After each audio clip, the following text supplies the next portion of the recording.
আসসালামু আলাইকুম। একটি বছর পরে ঘুরে ফিরে এলো আজকে এই খুশির দিন। আজকে হলো ঈদুল আজহা, কুরবানি ঈদের দিন। সবাইকে জানাই আমার পক্ষ থেকে ঈদ মুবারক, ঈদ মুবারক।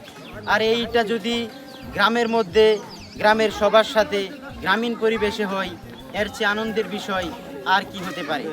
এই সময়তে অনেকে হয়তো হাসপাতালের বেডে শুয়ে আছে, আজকে আমরা এখানে সবার সাথে ঈদ করতে পারতেছি।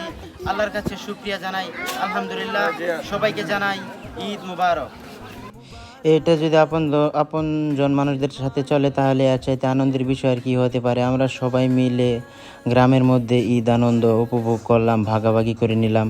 আলহামদুলিল্লাহ, খুবই ভালো লাগতেছে এই পরিবেশে। ঈদ মুবারক সবাইকে। এই ঈদে সবার সাথে কোলাকুলি করতেছি, কোলাকুলি করে আমাদের মনের সব হিংসা ভুলে গিয়ে তাদের সাথে আমরা আবার নতুন করে চলার চেষ্টা করবো ইনশাআল্লাহ। সবার সাথে কোলাকুলি করে আনন্দমুখর পরিবেশটা ইনশাআল্লাহ ভালোই কাটতেছে। দেখেন, পরিবেশটা আসলে অনেক সুন্দর। ঈদ মুবারক। আজকে কিন্তু দিনটা অনেক ভালো গিয়েছে।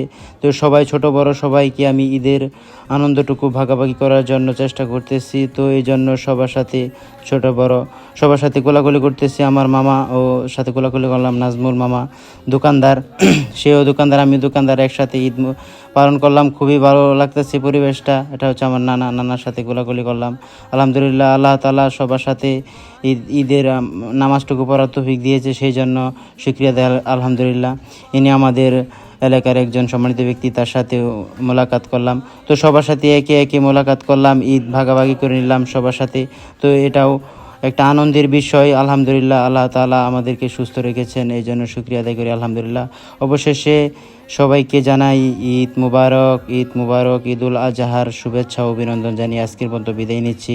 ধন্যবাদ সবাইকে। ভিডিওটা যদি ভালো লাগে অবশ্যই সাবস্ক্রাইব করে দিবেন, ফেসবুক থেকে দিলে ফলো করে দিবেন। ধন্যবাদ।